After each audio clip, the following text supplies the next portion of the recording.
छत्तीसगढ़ में कार्यकर्ताओं को हार का जिम्मेदार ठहराने के बाद छत्तीसगढ़ बीजेपी नेता ने इस्तीफा दिया है। बीजेपी प्रदेश कार्य समिति सदस्य शिव नारायण द्विवेदी ने पार्टी की प्राथमिक सदस्यता से इस्तीफा दे दिया है।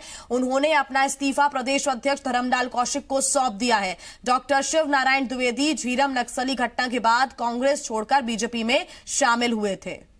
सत्यप्रकाश ज्यादा जानकारी के साथ हमारे साथ लगातार जुड़े हुए हैं। सत्यप्रकाश, अब इस्तीफा दे दिया है और इस बात को पूरी तरह से प्रूफ भी कर दिया है कि वाकई बीजेपी के अंदर सब कुछ ठीक नहीं चल रहा है और अब भी बीजेपी के अंदर कई ऐसे नेता हैं, कार्यकर्ता हैं जो नाराज हैं, जिनको मनाना बेहद जरूरी हो गया है।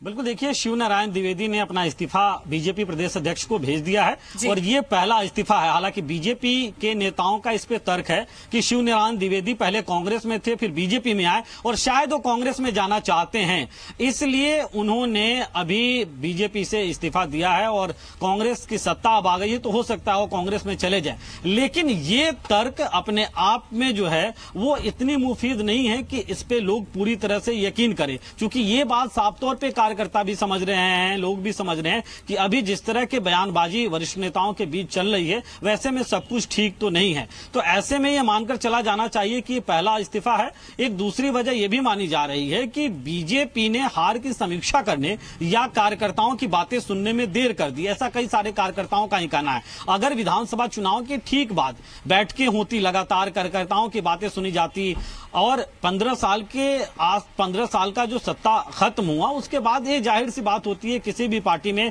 कि कार्यकर्ता नाराज होते हैं, कई सारे नेता भी नाराज होते हैं क्योंकि वो पद या उनको उस तरह से मौके मिलने के आसार नहीं रहते। लेकिन उसे शांत करने की कोशिश शुरुआती दौर में नहीं हुई। एक बड़ी वजह है कि अब ये नाराजगी बढ़ रही है और जहां तक हमारे सूत्र बताते हैं अभी ये पहला इस्तीफा है।